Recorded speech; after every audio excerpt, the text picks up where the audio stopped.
Hare Krishna, Hare Krishna, Krishna Krishna, Hare Hare, Hare Rama, Hare Rama, Rama Rama, Hare Hare.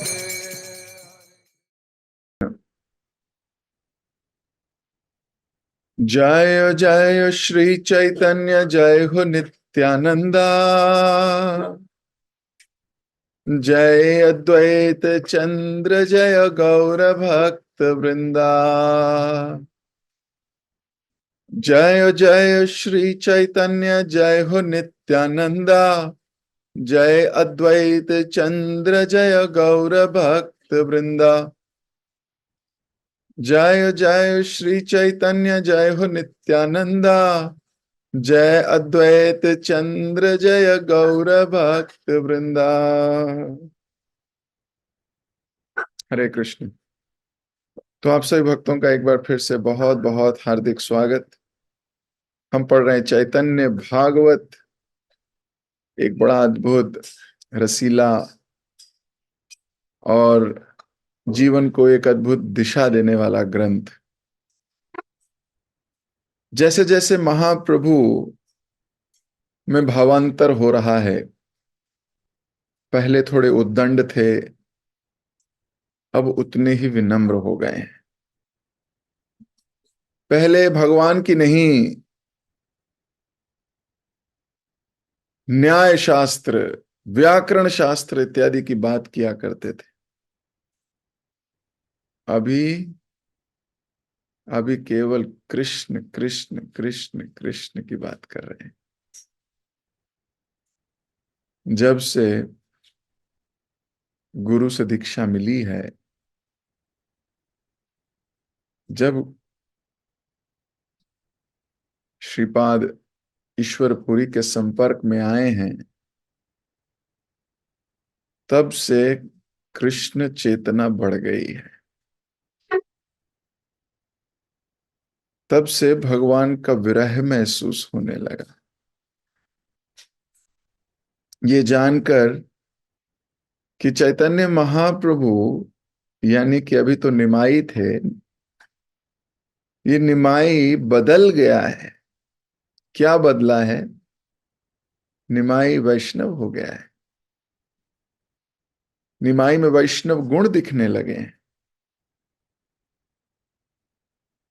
सारे नवद्वीप के वैष्णव बहुत प्रसन्न हैं।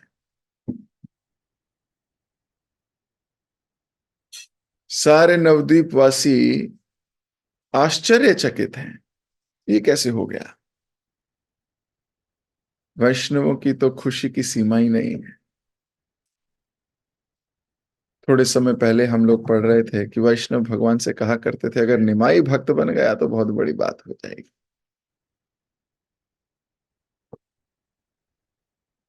वैष्णव इच्छा पूरी होए।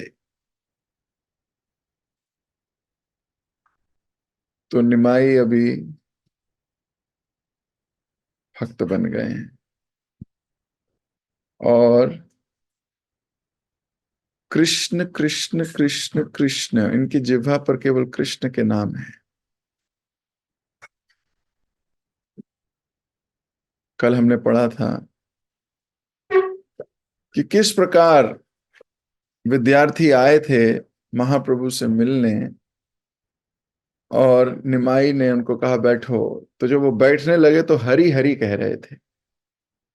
तो जैसे ही हरि हरि, क्योंकि ये उनका एक संबोधन करने का एक तरीका है, जैसे हम भी एक दूसरे से मिलते हैं बोलते हैं हरे कृष्ण, तो कई बार बोल देते हैं हरे कृष्ण पर फील नहीं करते।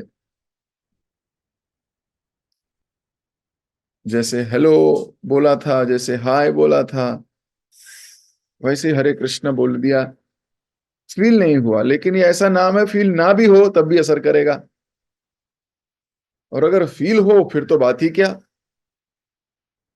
तो बच्चे तो हरी हरी कह के बैठ गए, लेकिन महाप्रभु को कृष्ण का स्मरण हो गया फिर से। महाप्रभु फिर अपनी बाहरी चेतना भूल गए और समाधि में चले गए फिर से। और थोड़ी बाहरी चेतना आई तो सब लोगों को बिठाकर कृपा दृष्टि से देखते हुए कृष्ण के संबंध में पढ़ाने लगे। निमाई ने कहा, भगवान कृष्ण का पवित्र नाम ही एकमात्र सनातन सत्य है। सत्य की कई परिभाषाएं कई लोग अपने अपने दृष्टिकोण से देते हैं। कोई कहता है ये सत्य है, कोई कहता है वो सत्य है, कोई कहता है ऐसे मानो, कोई कहता है ऐसे नहीं वैसे मानो, इत्यादि इत्यादि। हर एक की अपनी धारणा, अपनी भावना। उनमें से कुछ लोग पूर्णतम सनातन सत्य को एकदम अच्छे से जानते हैं। भगवान कृष्ण ही एकमात्र सनातन सत्य है। मात्र मतलब दूसरा है नहीं कोई।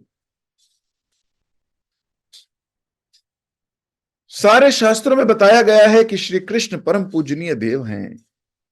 श्री कृष्ण ही परम नियंता और पूरी सृष्टि के पालन करता है। ब्रह्मा जी, शिव जी, अन्य सभी देवी देवता उनके सेवक हैं। श्री कृष्ण के अतिरिक्त यदि कोई अन्य बात सिखाता है तो वे माया में है। उसके वचन सत्य विहीन होंगे और उसका जीवन निरर्थक। कल महाप्रभु अपने बच्चों को ये पाठ दे रहे थे। आगे कह रहे थे, वेदांत सूत्र एवं अन्य समस्त वैदिक ग्रंथों में भगवान श्री कृष्ण की भक्ति को जीवन का परम ध्येय बताया गया है। तो ये जो शास्त्र पे विश्वास करने की एक चेतना है, ये बड़ी दिव्य चेतना है। शास्त्र पर विश्वास, सुदृढ़ विश्वास।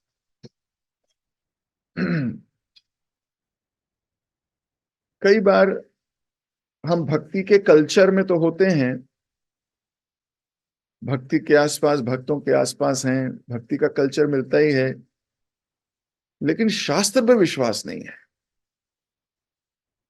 ऐसा हो सकता है क्या? ऐसा हुआ होगा क्या? ऐसा होता है क्या? ऐसे प्रश्न घेर लेते हैं। क्यों? हमारे लॉजिक के पैरामीटर से परे दिखते हैं। लॉजिक के बॉक्स में उनको बंद नहीं किया जा सकता। There is no logic. Logic नहीं है भाई। 2 - 2 तो 0 होना चाहिए, तो 2 - 2 100 कैसे है यहां? ये तो पॉसिबल नहीं है। ये क्लियर नहीं, ये पॉसिबल नहीं। तो हमारी जो अपनी विचारधाराएं, जो विचार धारणाएं भी बन चुकी हैं, ये इतनी पत्थर की लकीर हम इनको मान लेते हैं कि इन्हीं के अनुसार दुनिया को देखने का प्रयास करते हैं। और फिर जो हमारे लॉजिक के पैरामीटर में फिट नहीं होती, हम उसको नकार देते हैं। ऐसे ही लिखा है। ऐसे हो सकता है क्या प्रभु जी?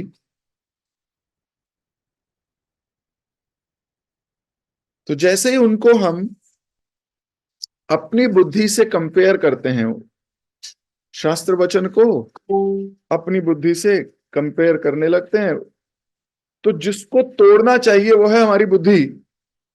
हम शास्त्र को तोड़ देते हैं। फेल करना था अपनी बुद्धि, अपने मन को, फेल कर देते हैं पढ़ने वाले शास्त्र को ही। डाउट करना था अपने ऊपर, डाउट करते हैं शास्त्र के ऊपर। इसे बोलते हैं माया।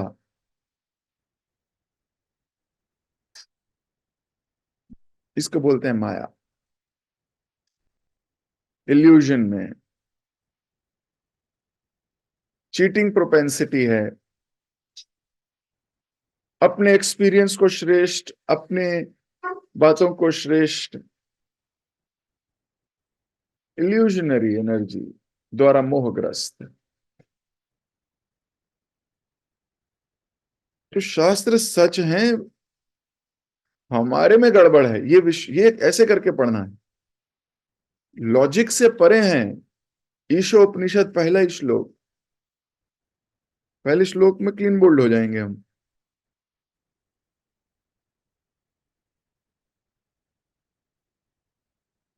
एको बहु नाम,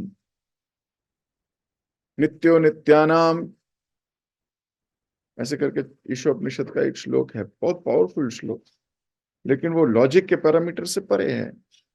भगवान एक साथ रह के दूसरे साथ कैसे रह सकते हैं? ऐसा कोई कैसे कर सकता है? अंगानी यस्य सकलेन्द्रियाणि वृत्ति वांति पश्यांति पांति करयांति चरम जगंती, ऐसा कैसे हो सकता है? कोई हाथ से खा सकते हैं क्या? आंख से खा सकते हैं क्या? ऐसा कैसे हो सकता है? ये जरूर अतिशयोक्ति हुई है, अतिशयोक्ति नहीं हुई है, छोटी सी शोक्ति हुई है। भगवान तो इससे बहुत कुछ कर सकते हैं, ये तो बहुत पिद्दू सा काम है। तो हमारे जीवन का परम ध्येय शास्त्र में ये लिखा है, तो शास्त्र के प्रति श्रद्धा, शास्त्र में कोई डाउट नहीं, शास्त्र के प्रति ध्यान, शास्त्र के प्रति विश्वास। महाप्रभु बोल रहे हैं, समस्त वैदिक ग्रंथों में भगवान श्री कृष्ण की भक्ति को जीवन का परम ध्येय बताया गया है। तो शास्त्रों की बड़ी महिमा है। भौतिकवादी विद्वान लोग भगवान की माया शक्ति से पूरी तरह विमोहित होते हैं, इसलिए उन्हें भगवान के चरण कमलों का आश्रय नहीं मिलता। भौतिकवादी लोग अपनी भौतिकता से इतने ग्रस्त होते हैं, इतने पागल रहते हैं, उन्हें लगता है यही सही है, इसलिए वो भगवान का कभी आश्रय नहीं ले पाते, कभी भी नहीं।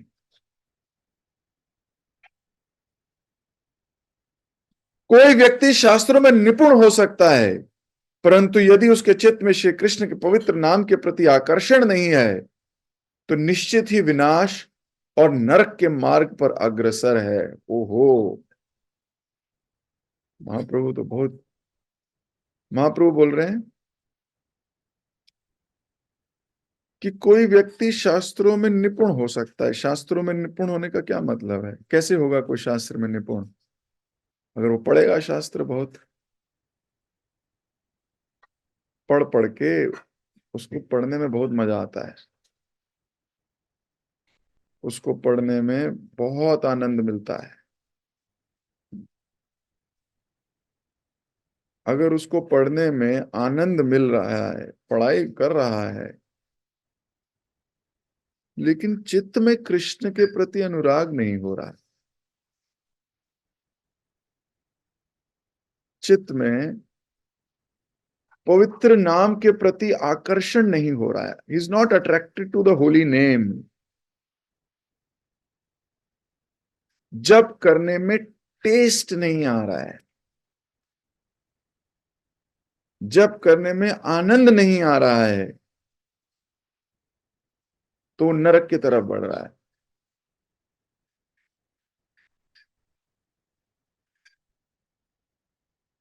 ऐसा मैं नहीं कह रहा भाई, पढ़ो, तुम्हारे पास, सबके पास किताबें हैं।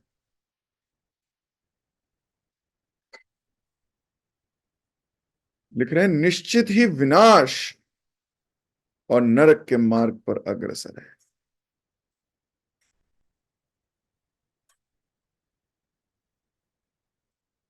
ये तो हमारे लिए बड़ी पावरफुल पॉइंट है, कृष्ण के नाम में टेस्ट लेना। We should have lot of test. अब कैसे आएगा? ऐसे ही आएगा, धीरे धीरे, भक्तों का संग करके, भक्तों से इंस्पिरेशन लेके, भक्तों से कृपा मांग के, मांग मांग के जीवन बीतेगा, मांग मांग के। भगवान से मांगेंगे टेस्ट, वैष्णवों से मांगेंगे, अपने सीनियर से, अपने अथॉरिटीज से, अपने बंधुओं से, अपने मित्रों से, साथ में बैठ के कीर्तन करेंगे, टेस्ट लाने की प्रोसेसेस में इन्वॉल्व होंगे।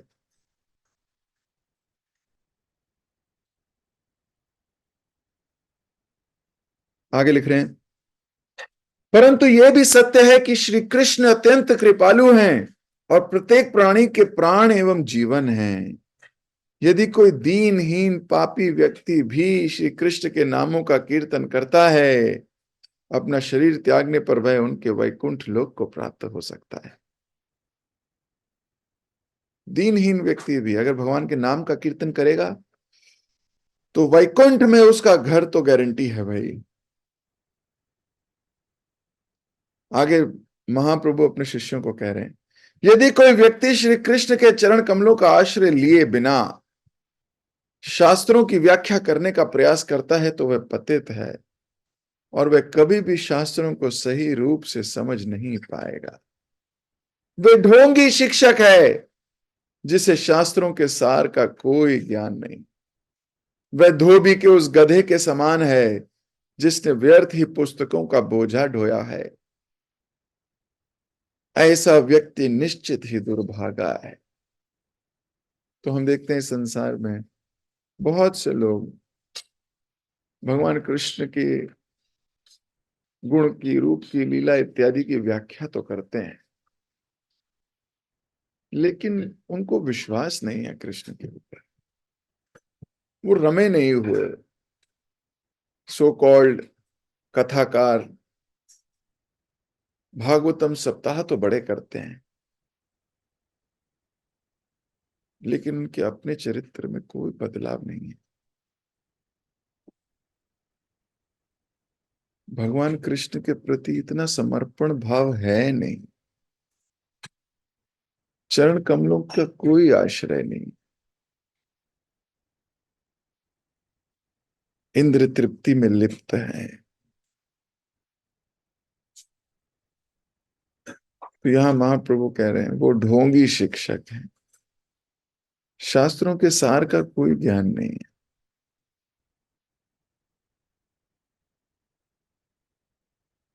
सर्वसामान्य लोग अक्सर मूर्ख होते हैं। जिन भगवान श्री कृष्ण ने पूतना को मुक्ति दे दी, उन्हें छोड़कर वे अज्ञानता में डूबे अन्य लोगों पर ध्यान करते हैं।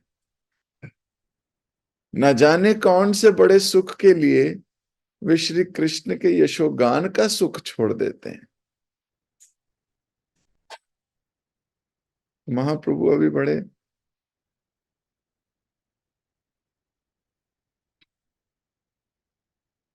व्याकुल मूड में है, बड़े दुखी मूड में, कि कोई भगवान को कैसे छोड़ सकता है। कोई किसी को कब छोड़ता है? जब उसको किसी और सुख की तलाश हो, वो सुख उसे मिल नहीं रहा, छोड़ देता है। आध्यात्मिक सुख की तलाश पता नहीं कब करेंगे लोग। महाप्रभु ऐसा कहना चाह रहे हैं कि कौन से सुख के लिए वो कृष्ण के चरणों को छोड़ देते हैं। ऐसा कौन सा सुख है जो भगवान पे आश्रय लेने के सुख से बड़ा है?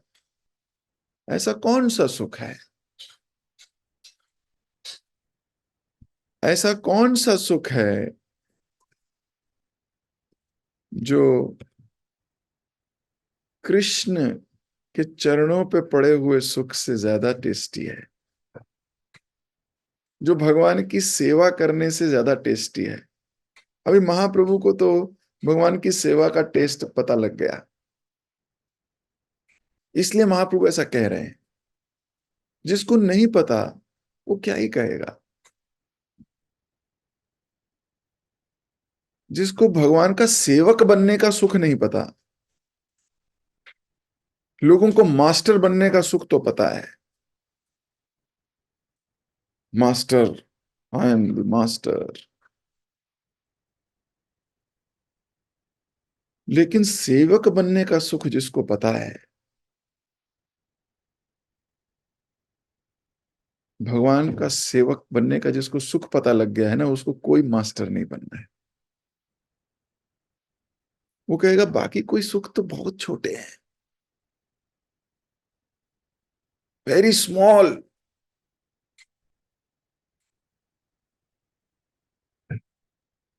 Very small. पर जिसका भौतिक दिमाग तेज चलता है, वो हम सेवकों को देख के बोलता है, अरे क्या यार लोग हैं, नौकर बन गए ये लोग तो। सोचो, झाड़ू मार रहा है, बताओ, एमटेक है, किसी ऑफिस में इतने ऊंचे पदवे पर है, जनरल मैनेजर है, प्रिंसिपल है। देखो जरा, झाड़ू मार रहा है, देखना जरा, कीर्तन कर रहा है, देखो कैसे उछल उछल के।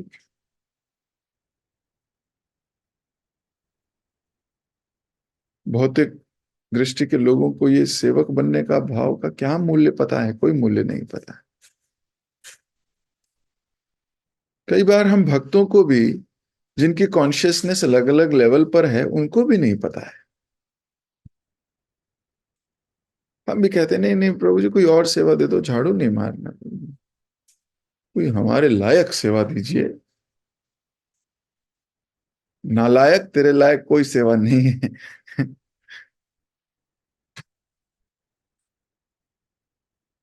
भगवान की सेवा में हर छोटी से छोटी सेवा बड़ी होती है। कोई भी सेवा तुच्छ नहीं है।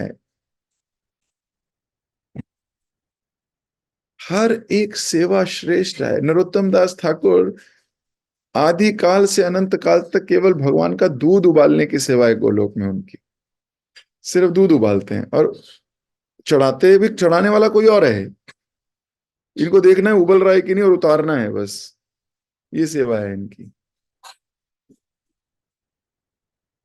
नरोत्तम दास ठाकुर, जिनके भजन गा गा के हम भक्त बनते हैं। नरोत्तम दास ठाकुर के भजनों को अगर कोई अच्छे से कंठस्थ कर ले, सुन ले, पढ़ ले, सारे शास्त्रों का निचोड़ दे दिया है उन्होंने।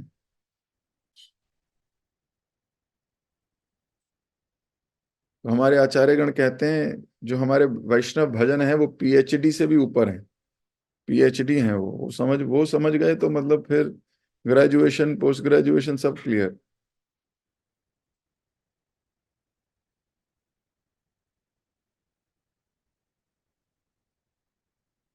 तो कोई सेवा तुच्छ नहीं है, हर सेवा बड़ी श्रेष्ठ है। तो ये जो सेवा है,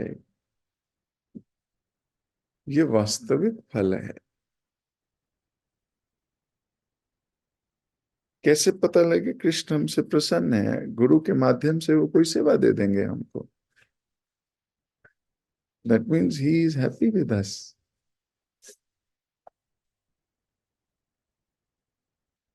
अपने आप कोई सेवा लिए आपने, ये गड़बड़ है।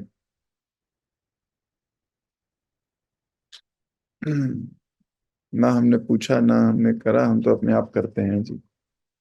वो तो फिर आप अपने मन की भी सेवा कर सकते हैं।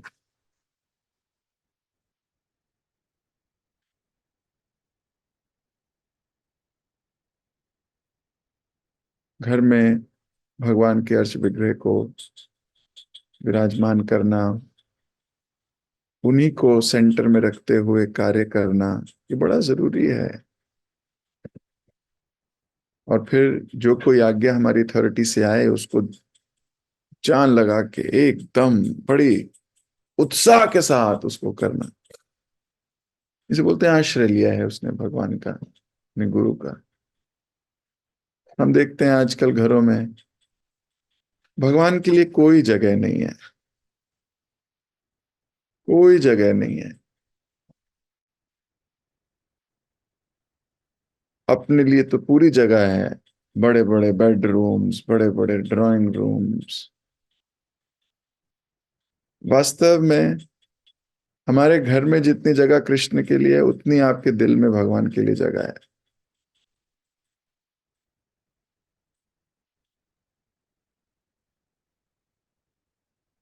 इतना सा बना दिया, नहीं, इतना बना, इतना सा बहुत है। भगवान तो सब जगह रहते हैं, इतना सा बहुत है। छोटे छोटे से मैंने देखा है कई घरों में।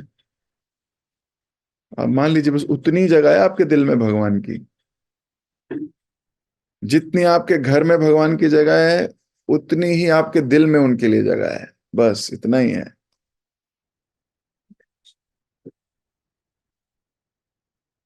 और वो भी बड़ी मुश्किल से है, वो भी रख लिया है क्योंकि समाज में रहते हैं तो चलो कोई थोड़ा हो, नहीं तो भगवान के लिए जगह ही नहीं है। बहुत से घर हैं जिसमें कोई भगवान की फोटो ही नहीं है, भगवान का कोई कुछ नहीं है।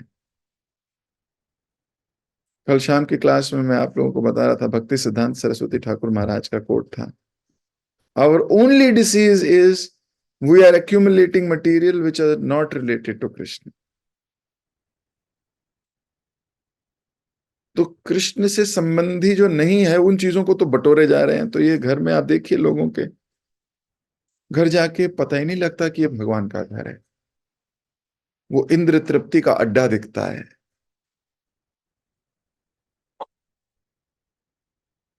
आप भक्तों के घर जाइए, आपको एकदम बड़ी पायस पॉजिटिव कृष्णा कॉन्शियस फीलिंग बढ़ जाती है।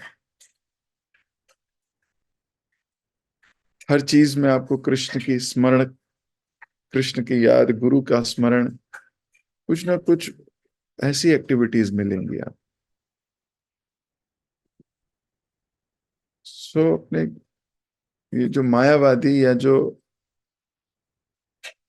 भौतिकवादी लोग हैं उनको कृष्ण से कोई लेना देना नहीं है। और इसे देखकर ही महाप्रभु भी बड़ा असंतोष कर रहे हैं। और वो ये कह रहे हैं कि लोग अक्सर मूर्ख होते हैं, पता नहीं वो कैसे भगवान को अपनी जगह नहीं देते, कैसे भगवान का यशोगान छोड़ देते हैं, अज्ञानता में डूबे।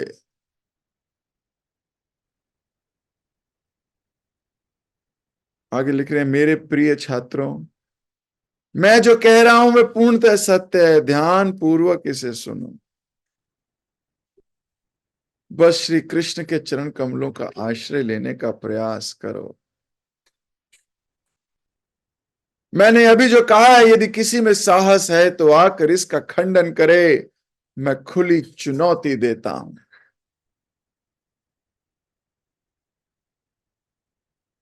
Mahaprabhu is fully convinced. He has no doubt. He is convinced. कबे हवे बोलो सिद्धि नाम आए। हम कब ऐसे कन्विंस होंगे, ऐसा सोचना चाहिए। We should also be convinced like this. खुली चुनौती देता हूं। हम तो चुपके से बैठे होते हैं, नहीं पता नहीं क्या बोलेंगे, हमारा कुछ चलता ही नहीं बस।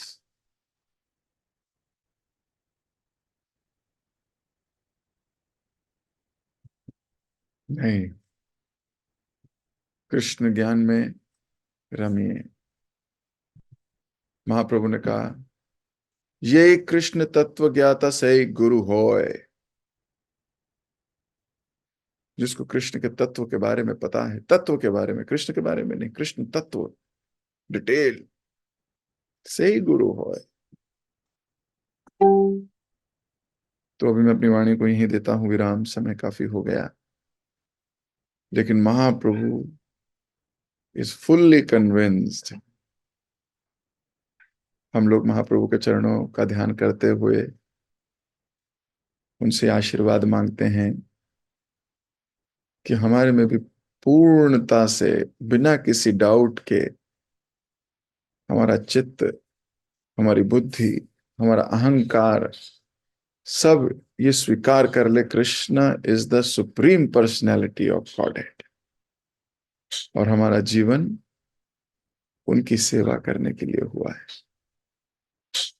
इसके ऊपर बिल्कुल आयोटा ऑफ डाउट भी ना रह जाए, ऐसा भगवान हमारे पे कृपा करें। इसी आशीर्वाद याचना के साथ मैं आज की क्लास को यहीं विराम देता हूं। आप लोगों से फिर मुलाकात होगी।